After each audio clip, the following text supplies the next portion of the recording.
तो बाबू आज जो हम बात करेंगे वो आपका राजनीतिक विज्ञान ही होगा, लेकिन आपको ये जान लेना है कि 12th के जो राजनीतिक विज्ञान की जो किताबें हैं वो दो है ना। एक विश्व को लेकर चलता है और दूसरी किताब जो है स्वतंत्र भारत में राजनीतिक है ना। जहां भारत से संबंधित राजनीति को पढ़िएगा और जो व्यक्ति कभी ध्यान से पॉलिटिकल साइंस को नहीं पढ़े हैं, 9th-10th में कमी थी उनकी, थोड़ा विशेष से पढ़िए, ध्यान दीजिए, बुक को भी रखिए, समझने की कोशिश भी कीजिए, है ना। इसीलिए मैं एनसीईआरटी का हर एक लाइन को क्लियर करता हूं, नहीं तो आप अपने तरीके से भी आंसर को दे सकते थे। अंत में मैं बोलता हुई हूं, और जो व्यक्ति सोच रहे हैं कि ऑनलाइन क्लास जब ऑफलाइन शुरू होगा तभी पढ़ेंगे, दिमाग में डाल लीजिए कि ऑफलाइन पढ़िएगा भैया उसी समय, लेकिन जब टीचर के पास समय की कमी रहेगी तो उस प्रकार से नहीं पढ़ पाइएगा जिस प्रकार से पढ़ना चाहते हैं, ठीक ना। आगे हम बताने का काम करते हैं। आप जो आज पढ़ने वाले हैं वो राष्ट्र निर्माण की चुनौतियां हैं कि आखिर जब मेरा देश आज़ाद हुआ था स्वतंत्र भारत में, किस बात में? स्वतंत्र भारत में राजनीतिक, भारत की स्वतंत्रता के बाद जब राष्ट्र निर्माण की चुनौतियां, राष्ट्र बने हुआ देश बनाना, है ना, तो भारत बनाए हम, राष्ट्र निर्माण मतलब राष्ट्र का निर्माण, एक नया राष्ट्र बनाया जा रहा था, क्योंकि भारत और पाकिस्तान का विभाजन हो चुका था, हिंदुस्तान और पाकिस्तान का विभाजन हो गया था, भारत का निर्माण हुआ था। तो राष्ट्र निर्माण की चुनौतियां, राष्ट्र निर्माण करने के समय कौन कौन सी चुनौतियां आई थी, कौन कौन सी चुनौतियों का सामना करना पड़ा हमारे स्वतंत्रता सेनानियों को, उसकी चर्चा हम इस चैप्टर में पढ़ेंगे। तो आगे चलते हैं बिना रोके बिना टोके, है ना। तो ध्यान दीजिएगा, पहला जो क्वेश्चन आपसे उठेगा कि राष्ट्र निर्माण की चुनौतियां क्या रही होगी, राष्ट्र निर्माण के समय कौन कौन सी चुनौतियां आई होगी, है ना, इस बातें को हम पढ़ेंगे और किस प्रकार ने उन्होंने समस्या का समाधान किया होगा। तो सबसे पहला बात कि सन 1947 के 14 और 15 अगस्त मध्यरात्रि को हिंदुस्तान आज़ाद हुआ, ठीक ना। हिंदुस्तान जो आज़ाद हुआ 15 अगस्त की मध्यरात्रि को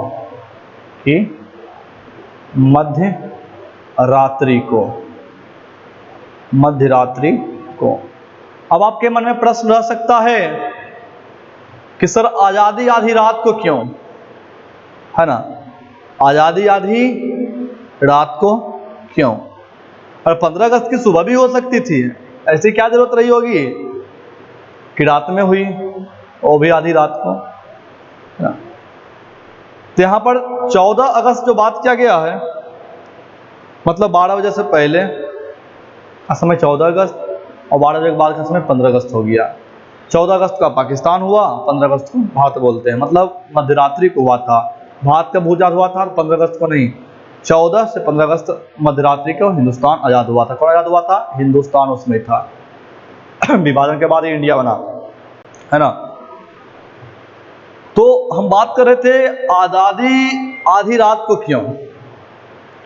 तो देखिए, उस समय लॉर्ड माउंटबेटन का काल था और लॉर्ड माउंटबेटन अपने जीवन में 15 अगस्त को अपने जीवन का भाग्यशाली दिन मानते थे। वो दिन थे कि जब भी हम, आप लोग देखिए, आज़ादी का मतलब हुआ था, अंग्रेजों से आज़ादी का मतलब ये नहीं हुआ था कि अंग्रेज हमारा भाग गया था। 15 अगस्त को जब आज़ादी भारत को मिली थी, वो अंग्रेजों के कानून से आज़ादी मिल गई थी, अंग्रेजों के नियमों से हम आज़ाद हो चुके थे। मतलब 15 अगस्त के बाद क्या हुआ कि हम आज़ाद हो चुके थे, अपना एक नया संविधान का निर्माण कर सकते थे, अपने तरीके से काम कर सकते थे। लेकिन हम बात कर रहे थे कि आखिर आज़ादी आधी रात को क्यों हुई थी, मध्यरात्रि को क्यों हुई थी। तो लॉर्ड माउंटबेटन की हम बात कर रहे थे कि लॉर्ड माउंटबेटन अपने जीवन का 15 अगस्त का शुभ दिन मानते थे। अब भारत में कोई काम होता है तो उसके लिए अतरा पतरा दिखाना शुरू कर देते हैं।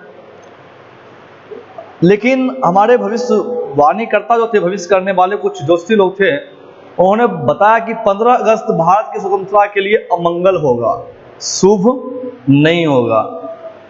इसकी तिथि एक दिन आगे या पीछे कीजिए, या 15 अगस्त के अलावा कोई और डेट को खींच दिए। लेकिन लॉर्ड माउंटबेटन अपने जिद पर थे कि जब हम करेंगे तो 15 को करेंगे, है ना। निष्कर्ष निकाला गया, समस्या का समाधान निकाला गया। कुछ लोगों ने बोला, जो भारतीय ज्योतिषी थे, कि देखिए अंग्रेज जो है रात 12 बजे के बाद जो होता, 12 के बाद है ना, वो दिन अगला मान लेते हैं कि 15 हो गया है, ठीक ना। और हम लोग मानते हैं बिना सुबह होते नहीं मानते हैं। जब सुबह हो जाती है, सूर्य का उदय हो जाता है, तो मानते हैं सुबह हुआ है। अगर 12 बजे के बाद वह भारत को अंग्रेजी कानून से आज़ाद करते हैं, तो उनकी भी बात रह जाएगी और हमारी भी बात बन जाएगी, है ना। लेकिन वास्तविक में 15 अगस्त भारत के लिए अमंगल रह गया, क्योंकि इस आज़ादी ने अपने साथ बंटवारे को भी लेकर आया था। क्या लेकर आया था? बंटवारे को भी लेकर आएगा। इसे यहाँ बात बताया गया कि कल हम अंग्रेजी राज की गुलामी से आज़ाद हो जाएंगे। महात्मा गांधी बोल रहे हैं 14 अगस्त को कलकत्ता में कि कल हम अंग्रेजी राज की गुलामी से आज़ाद हो जाएंगे, लेकिन आधी रात को भारत का बंटवारा भी होगा। इसलिए कल का दिन हमारे लिए खुशी का भी दिन होगा और गम का भी। तो मेरी बात को ध्यान दे दीजिए। तो भारत की आज़ादी की खुशी को भारत के विभाजन ने छीन लिया। मतलब लोग जो थे काफी लंबे समय से आज़ादी का जो आशा लगाए थे कि भारत आज़ाद होगा, खुशियां मनाएंगे, गाना गाएंगे, जश्न मनाएंगे, लेकिन वो सारा का धरा रह गया। क्यों रह गया? क्योंकि इस आज़ादी ने अपने साथ बंटवारे को भी लेकर आया, है ना। आगे ध्यान दीजिएगा। स्वतंत्र भारत के प्रथम प्रधानमंत्री जवाहरलाल नेहरू। आपसे प्रश्न रहता है एग्जाम में कि भारत के प्रथम प्रधानमंत्री कौन थे, या भारत के स्वतंत्र भारत के प्रथम प्रधानमंत्री कौन थे? तो पंडित जवाहरलाल नेहरू थे। तो स्वतंत्र भारत के प्रथम प्रधानमंत्री जवाहरलाल नेहरू ने इस राज्य संविधान सभा के एक विशेष सत्र को संबोधित किया। मतलब इस राज्य संविधान सभा के एक विशेष एक खास नियम को संबोधित किया। इस संबोधन करने के समय में नेहरू जी का प्रसिद्ध भाषण भाग्य वधू से चिर प्रतीक्षित भेंट या ट्रिस्ट विद डेस्टिनी के नाम से जाना गया है। आगे हम चलते हैं कि हमारी आज़ादी की लड़ाई में कई आवाजें बुलंद थी। कुछ ने कुछ दोहा बताया, कुछ ने कुछ बताया। किसी ने बोला कि आज़ादी मिलेगी तो मेरा अधिकार मिलेगा, मुझे मौलिक अधिकार मिलेंगे, मुझे मौलिक कर्तव्य मिलेगा, मैं देश के लिए काम करूंगा, मैं देश के लिए मर मिट जाऊंगा, मुझे खुशियां मिलेगी, हम मतलब अपना काम कर सकते हैं, सरकार सबको बराबर हक से देखेगी, सब लोग एक समान हो जाएंगे, है ना। ऐसी ऐसी बातें की गई होगी, तब तो व्यक्ति काम किया होगा। तो आज़ादी की लड़ाई में कई आवाजें बुलंद थी, लेकिन दो बातों पर सबकी सहमति थी। लेकिन उस आज़ादी की लड़ाई में दो बातों पर सबकी सहमति थी, दो ऐसी बातें थी जिसका सभी लोग समर्थन करते थे। तो था क्या? आज़ादी के बाद देश का शासन लोकतांत्रिक शासन के जरिए चलाया जाएगा। ध्यान रखिएगा, जो आज़ादी करने वाले स्वतंत्रता सेनानी थे या जो सामान्य लोग थे, उन लोगों की सहमति थी या उन लोगों ने आवाजें बुलंद किया था, आवाजें लगाई थी कि अगर भारत आज़ाद हो जाता है तो यहाँ राजा का सत्ता नहीं रहेगा, यहाँ लोकतंत्र सरकार चलाई जाएगी, जहाँ पर क्या होगा, एक व्यक्ति जो होगा यहाँ की जनता सरकार को चुनेगी, है ना, जो अच्छा रहेगा सरकार उसे बनाने का कार्य करेगी। ये बात से सबके समझ थे। दूसरा बात था सरकार सबके भले के लिए काम करेगी, तो जाति पाति देखने धर्म का काम नहीं करेगी, वो क्या करेगी, सबके भले के लिए काम करेगी। तो क्या आपके देश में ऐसा होता है कि सरकार सबके भले के लिए काम करती है? क्या सिर्फ किताब के पन्नों पर है? ना सोचिए इस बात को, है ना। लोकतांत्रिक शासन में गरीबी और कमजोरों का खास ख्याल रखा जाएगा। अब लोग पूछे भैया कि लोकतांत्रिक सरकार आवेगी तो समय फायदा की होगा? कोई चीज लेकर आएंगे तो फायदा होगा तभी नहीं। कहने का मतलब हुआ कि पहले हम रखते थे छोटा वाला मोबाइल, तब खरीदे बड़का मोबाइल, तब इसमें फायदा ये कि हम वीडियो कॉलिंग बतिया लेते हैं, पढ़ने का काम है पढ़ लेते हैं, है ना, बहुत सारा काम कर लेते हैं, तो फायदा था तब तो इसको खरीदे ना। तो उसी प्रकार से जो जनता भोला भाला था उसने लोगों से पूछा भैया लोकतांत्रिक सरकार क्या होती है, लोकतंत्र क्या होता है ना। उन्होंने बताया कि देखिए राजा जो लोग होते थे वो अपने बल पर राजा बनते थे, तो किसी का शोषण होता था, किसी की बहू बेटी का अपहरण होता था, कोई कमजोर होने के कारण किसी बलिष्ठ आदमी से न्याय नहीं मिल पाता था, है ना, कि कोई आदमी कमजोर है और उसके साथ कोई बलिष्ठ आदमी दबा रहा सता रहा है तो वो न्याय उसको नहीं मिल पाता था। जब लोकतांत्रिक सरकार आ जाएगी ना तो यहाँ कार्यपालिका होगा, न्यायपालिका होगा, विधायिका होगा, राजा के लिए कोई मतलब सरकार के लिए कोई गरीब अमीर नहीं रहेगा, सबको एक नज़र से देखेगा, है ना, सबको बराबर न्याय देगा, सबकी मांग की पूर्ति करेगी, है ना, इस बात को बोला गया होगा। तो लोकतांत्रिक शासन में गरीबों और कमजोरों का खास ख्याल रखा जाएगा। जैसे हम लोग गरीब हैं कमजोर हैं तो हम लोग को सरकार विशेष ध्यान देगी, ऐसी बातों को बताया गया था। तो हर एक आदमी को अगर अपनी जीवन का कुछ अच्छा दिखता है तो खुशी के मारे तो काम करेगा करेगा भैया, है ना। देखिए क्या फायदा मिलता है। देश आजाद हो चुका था, क्या हो चुका था, देश आजाद हो चुका था 1947 की रात को, और अब इन सपनों को साकार करने का वक्त आ गया। अब बोला कि अब देश आजाद की बात थी, हम लोग लड़ लिए, देश आजाद हो ही गया है, तब बात रहा भैया कि गरीबों का ख्याल रखा जाए, गरीबों को बराबर का हक दिया जाए, सबका भला किया जाए। अब इसी पर ध्यान दिया जाएगा ना। अब लेकिन उससे पहले भी किसी और घटना होती है। हिंदुस्तान सन 1947 में जिन हालातों के बीच आजाद हुआ, शायद उस वक्त तक कोई मुल्क भी वैसे हालात में आजाद नहीं हुआ था। तो कौन सा हालात था भाई? तो हालात था हिंदू मुस्लिम विभाजन का। अब विभाजन में हुआ तो सही से नहीं हुआ, है ना। देखिए बंटवारा किसी चीज का हो, अगर सही से नहीं कीजिएगा तो झगड़े पैदा देगा, और समझौता तभी तक, समझौता लंबा समय तक टिकता नहीं है ना, वो एक दिन युद्ध में बदलवे करता है। तो सन 1947 में जिन हालातों के बीच आजाद हुआ भारत, शायद उस वक्त तक कोई मुल्क वैसी हालत में आजाद नहीं हुआ था।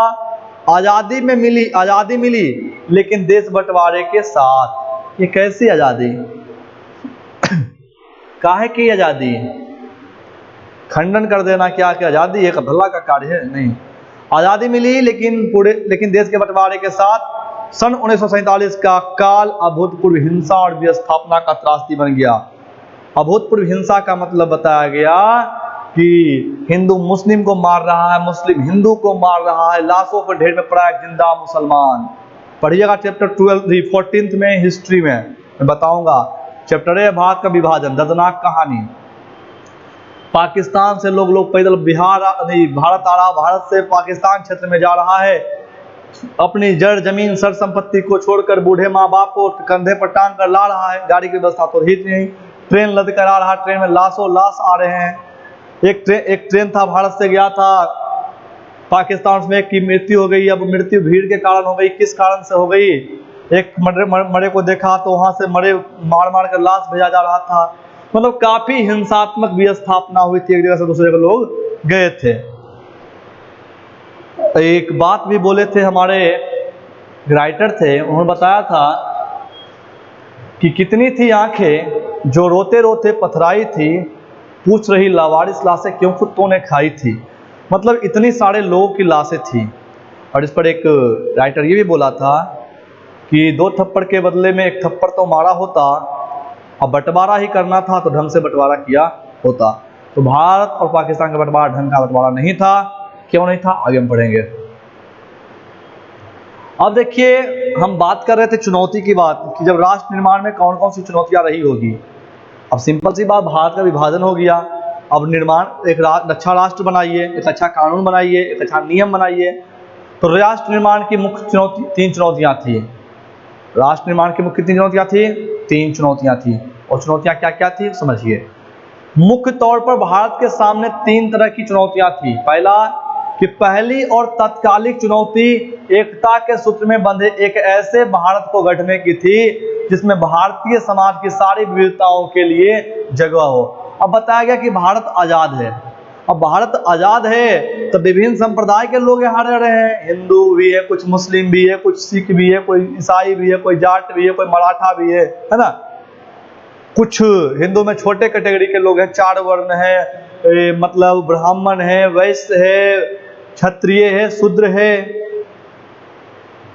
विभिन्न धर्म के लोग, विभिन्न जाति के लोग, और सबको एक नियम में गढ़ना था। आसान काम नहीं था। हर एक जगह में हर एक भाषा बोलने वाले लोग थे, यहाँ अलग अलग बोली बोलने वाले लोग थे।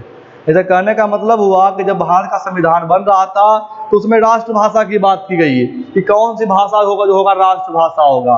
तो कुछ लोग बोलते कन्नड़ राष्ट्रभाषा होगा, कोई बोले तमिल राष्ट्रभाषा होगा, कोई बोले नहीं मराठी राष्ट्रभाषा होगा, कोई बोले नहीं हिंदी राष्ट्रभाषा होगा, कोई बोले गुजराती राष्ट्रभाषा होगा।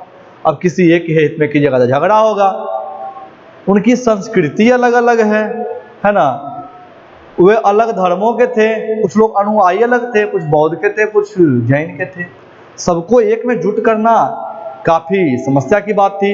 उस वक्त आमतौर पर यह माना जा रहा था कि इतनी विविधताओं से भरा कोई देश ज्यादा दिनों तक एकजुट नहीं रह सकता है ना। तो पूछेगा कि राष्ट्र निर्माण की जो चुनौतियां थी उसमें सबसे प्रथम चुनौती क्या थी, या तत्कालिक चुनौती क्या थी। तो राष्ट्र निर्माण की चुनौतियों में सबसे तत्कालिक चुनौती जो थी, प्रथम चुनौती था विभिन्न जाति, विभिन्न धर्म के लोगों को, विभिन्न बोली बोलने वाले लोगों को, विभिन्न अनुयायी को एक नियम में बांधना जो था सबसे बड़ी चुनौती थी। आगे चलते हैं, दूसरी चुनौती क्या रही होगी। तो ध्यान दीजिए, दूसरी चुनौती लोकतंत्र को कायम करने का था। लोकतंत्र को यहां लाया जाएगा। लोकतंत्र, आप जानते हैं कि संविधान में मौलिक अधिकारों की गारंटी दी गई है, पता ही होगा आपको। मौलिक अधिकार है, लेकिन जिन बच्चों को यह मालूम नहीं कि मेरा मौलिक अधिकार क्या है, उसको मैंने 11th में लिखा था मौलिक अधिकार के बारे में, उसे पढ़ लीजिए और दिमाग में हमेशा याद रखिए कि मेरा मौलिक अधिकार क्या क्या है। या अगर नहीं जानते हैं या नहीं पता समझ पाते हैं तो आप प्रश्न सर से हमसे कीजिएगा कि सर मैं मौलिक अधिकार को, मौलिक कर्तव्य को नहीं पढ़ पाया हूँ, कृपया मौलिक और अधिकार को बताइए, मैं फिर से बताऊंगा। अगर आप लोग नहीं जानेंगे तो, अगर जान रहे हो तो मैं छोड़ देता हूँ। तो आप जानते हैं कि संविधान में मौलिक अधिकारों की गारंटी दी गई है। अगर मैं मौलिक अधिकार को भी बताना शुरू करूं तो वीडियो काफी लंबा चल जाएगा। और हर नागरिक को मतदान का अधिकार दिया गया, लेकिन उस समय जो अधिकार दिया गया था वो 21 वर्ष था, लेकिन बाद में इसको 18 वर्ष कर दिया गया। अभी 18 वर्ष है, इसलिए मैंने टाइपिंग में 18 वर्ष लिखा। लेकिन अगर आपसे प्रश्न रहेगा कि संविधान बनने के समय नागरिकों को मतदान देने की उम्र कितनी थी, तो 21 वर्ष थी, लेकिन अभी कितना वर्तमान में है, 18 वर्ष है। भारत ने संसदीय शासन पर आधारित प्रतिनिधित्व मूलक लोकतंत्र को अपनाया। अब ध्यान दीजिएगा, भारत क्या किया, संसदीय शासन पर आधारित प्रतिनिधित्व मूलक लोकतंत्र को अपनाया। भारत का जो शासन है संसदीय शासन है, लेकिन आज संसद भी परपंच दिखाई पड़ता है ना। आज संसद भी सही न्याय के लिए सही कानून नहीं दिखाता है, और संसद जो है परपंच दिखाई पड़ता है। वहां से कहिए तो शराबों की दुर्गंध आती है, गलत चीजों की दुर्गंध आती है। इन विशेषताओं में यह बात सुनिश्चित हो गई कि लोकतांत्रिक ढांचे के भीतर राजनीतिक मुकाबले होंगे। और दूसरी चुनौती जो था, लोकतंत्र के लिए, लोगों के मौलिक अधिकार के लिए, लोगों के मतदान के अधिकार के लिए, या देश में शासन बनाए रखने के लिए संसद प्रणाली का अपनाया जाना, है ना। आगे ध्यान दीजिएगा, तीसरी चुनौती क्या थी। तो तीसरी चुनौती, उसके बाद लोकतंत्र को कायम करने के लिए लोकतांत्रिक संविधान जरूरी होता है। ध्यान दीजिएगा, तो एक बात मैं भूल गया था, इसको समझ लीजिए। दूसरा में है कि लोकतंत्र को कायम करने के लिए लोकतांत्रिक संविधान जरूरी होता है, लेकिन इतना भर भी काफी नहीं होता। चुनौती यह भी थी कि संविधान से मेल खाते लोकतांत्रिक व्यवहार बर्ताव चलन में आए। और सबसे बड़ी बात बताया गया कि लोकतंत्र में संसद में सिर्फ संविधान नहीं बने और नियम देश दुनिया में चले भी। तीसरी चुनौती क्या थी? तीसरी चुनौती थी ऐसे विकास की जिसमें समूचे समाज का भला होता हो और न कि कुछ एक तबकों का। तीसरी चुनौती बताया गया कि एक ऐसा नियम बनाया जाए जिसमें पूरे समाज का भला हो, किसी एक खास व्यक्ति का नहीं। लेकिन अगर आज देश की स्थिति को देखते हैं, देश के कानूनी नियम के कार्य को देखते हैं, तो मालूम चलता है कि कुछ दिनों में भारत कुछ लोगों की जागीर हो जाएगी, है ना। इस मोर्चे पर भी संविधान में यह बात साफ कर दी गई थी कि सबके साथ समानता का बर्ताव किया जाए और सामाजिक रूप से वंचित तबकों, लोगों तथा धार्मिक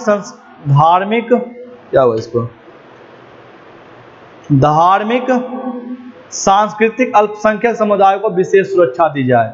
और बात किया गया कि तीसरी चुनौती में कि समानता का बर्ताव किया जाएगा, सामाजिक रूप से कोई वंचित आदमी है, लोग हैं या धार्मिक सांस्कृतिक अल्पसंख्यक उनकी है, तो उनको विशेष सुरक्षा दी जाए। मतलब अल्पसंख्यक और कोई ऐसी जाति है जिनकी संख्या क्या है? अल्पसंख्यक है, जनसंख्या क्या है? कम है, तो उनको क्या करे? सरकार विशेष ध्यान दे। असली चुनौती थी आर्थिक विकास तथा गरीबी खात्मे के लिए कारगर नीतियों को तैयार करना। और ये सब बातें की गई थी हमारे देश के साथ, है ना। ये बात तो मैं पढ़ ही चुका हूँ। अब आगे मैं जो पढ़ूंगा वो विभाजन की बात करूंगा कि आखिर विभाजन जब हुआ, है ना, जब विभाजन हुआ लोगों की क्या समस्याएं आई, विस्थापना किस प्रकार से लोग किए थे, है ना। ये सब की चर्चा मैं कल करूंगा, आगे करूंगा। ठीक, आज के लिए इतना ही। आप लोग बस ये ध्यान दीजिएगा, अगर आप लोग पॉलिटिकल साइंस का किताब लिए हुए हैं, ये भी चैप्टर 1 है लेकिन पार्ट 2 का है, जो स्वतंत्र भारतीय राजनीति का है ना। आज के लिए इतना ही।